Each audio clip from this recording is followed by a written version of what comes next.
स्वागत है झारखंडी हिंदी न्यूज पर। चलिए जानते हैं आज की छोटी बड़ी सभी महत्वपूर्ण खबरों को। झारखंड के 150 हाई स्कूल के अनुदान पर रोक। राज्य की स्थापना अनुमति प्राप्त 150 हाई स्कूल को इस वर्ष अनुदान नहीं मिलेगा।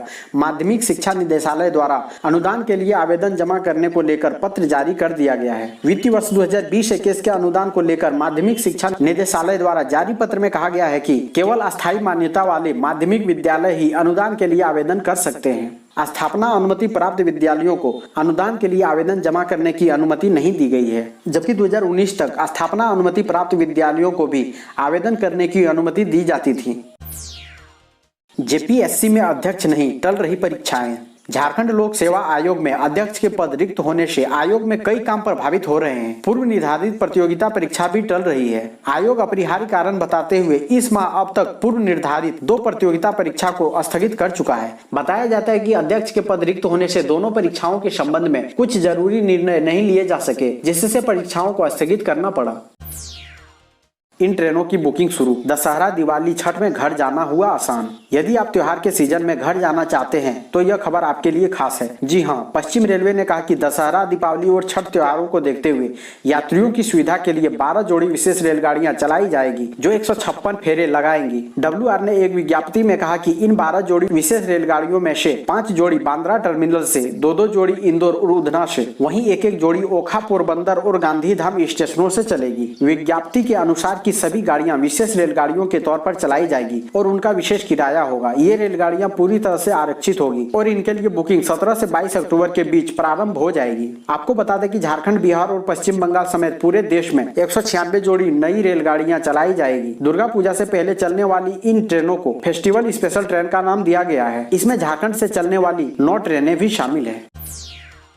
शिक्षा मंत्री जगन्नाथ महतो की हालत गंभीर, सीएम पहुंचे मेडिका। शिक्षा मंत्री जगन्नाथ महतो की हालत गंभीर है। मुख्यमंत्री हेमंत सोरेन कृषि मंत्री बादल पत्रलेख के साथ उनसे मिलने मेडिका पहुंचे हैं। वहां चिकित्सकों से उनके स्वास्थ्य की जानकारी ली। गौरतलब है कि झारखंड के शिक्षा मंत्री जगन्नाथ महतो की सेहत दिन ब दिन बिगड़ती जा रही है। फेफड़ों का संक्रमण अभी बरकरार है। शनिवार को मेदांता गुड़गांव के चिकित्सकों की सलाह पर उनकी ऑक्सीजन लेवल बढ़ा दी गई थी। उन्हें दोबारा 100% हाई फ्लो ऑक्सीजन सपोर्ट पर रखा गया है।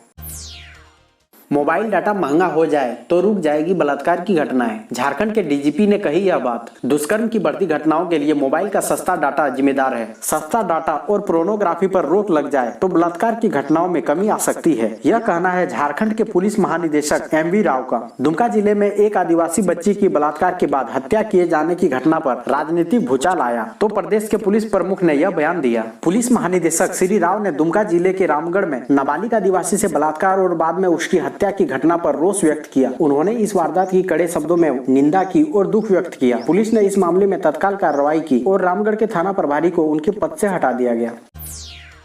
सबसे पहले 30 करोड़ भारतीयों को लगाई जाएगी कोरोना वैक्सीन, सरकार बना रही लिस्ट। देश में कोरोना महामारी संकट के बीच वैक्सीन से सभी को उम्मीदें हैं। वैक्सीन के अगले साल की शुरुआत में आने की संभावना जताई गई है। इस बीच अब केंद्र सरकार कोरोना वायरस के खिलाफ टीकाकरण की योजना बनाने में जुट गई है। केंद्र सरकार के अनुसार सरकार फिलहाल उन लोगों की लिस्ट बनाने में जुटी है जिन्हें सबसे पहले कोरोना की वैक्सीन लगाई जाएगी। एक स्थानीय मीडिया रिपोर्ट में कहा गया है कि सरकार ने लगभग 30 करोड़ लोगों की पहचान करना शुरू कर दिया था जिन्हें टीका तैयार करने पर सबसे पहले दिया जाएगा। एक मीडिया रिपोर्टर में कहा गया कि फ्रंट लाइन वर्कर जैसे health care professionals, police, sanitisation कर्मचारी वह लोग होंगे जिन्हें सबसे पहले कोरोना वैक्सीन लगाई जाएगी।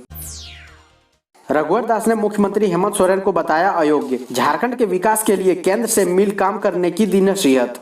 झारखंड राज्य बिजली वितरण निगम लिमिटेड और दामोदर घाटी निगम के बीच बकाया बिजली बिल विवाद में अब भाजपा के राष्ट्रीय उपाध्यक्ष पूर्व मुख्यमंत्री रघुवर दास भी कूद पड़े हैं। उन्होंने मुख्यमंत्री हेमंत सोरेन को अयोग्य मुख्यमंत्री करार दिया है। साथ ही झारखंड के विकास के लिए केंद्र से टकराव के बजाय मिलकर काम करने की नसीहत दी है। पूर्व मुख्यमंत्री ने कहा कि हेमंत सोरेन अयोग्य मुख्यमंत्री है। उसके पास न तो राज्य के विकास का कोई एजेंडा है, न कोई दृष्टि, न बुद्धि और न ही सोच है। केंद्र व राज्य सरकार को मिलकर विकास को गति प्रदान करना चाहिए, लेकिन केंद्र से टकराव कर हेमंत जनता को गुमराह करना चाहते हैं। अपनी जिम्मेवारी भूलकर हर दिन केंद्र को कोस रहे हैं।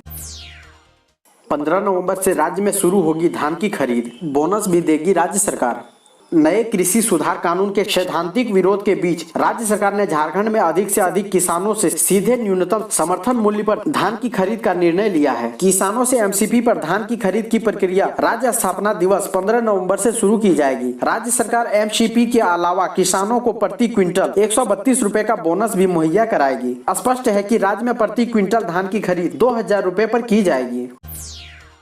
केंद्र और झारखंड में बढ़ेगा टकराव, मुख्यमंत्री ने कोयला आपूर्ति रोकने की दी चेतावनी। दामोदर घाटी निगम और झारखंड बिजली वितरण निगम लिमिटेड के बीच बिजली बिल विवाद अब केंद्र सरकार और झारखंड सरकार के बीच टकराव का मुद्दा बन रहा है। केंद्र सरकार ने बकाया बिल वसूली के लिए झारखंड सरकार के खाते से 1417.50 करोड़ रुपए काटकर डीवीसी के खाते में हस्तांतरित कर दिए हैं। इसे लेकर झारखंड के मुख्यमंत्री हेमंत सोरेन खासे नाराज हैं। उन्होंने झारखंड से कोयला की आपूर्ति रोक देने की चेतावनी दी है। मुख्यमंत्री सोरेन ने कहा कि केंद्र सरकार के पास जीएसटी देने की औकात नहीं है, झारखंड के लोगों का हिस्सा नहीं दे रहे हैं, बिना कुछ बताए पीछे से बैंक खाता से पैसा काट ले रहे हैं। यह ना भूले कि कोयला रोक देंगे तो पूरे देश में अंधेरा छा जाएगा।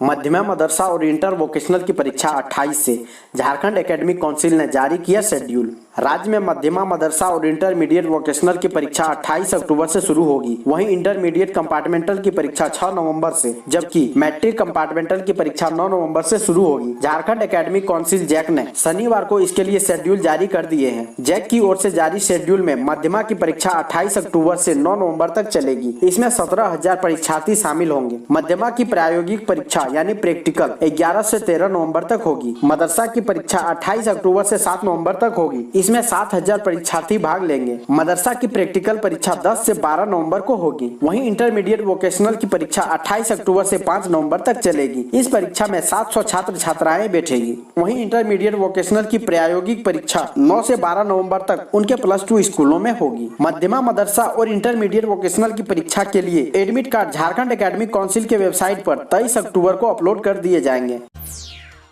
देश में अगले साल फरवरी में काबू हो जाएगा कोरोना वायरस, वैज्ञानिकों ने किया दावा।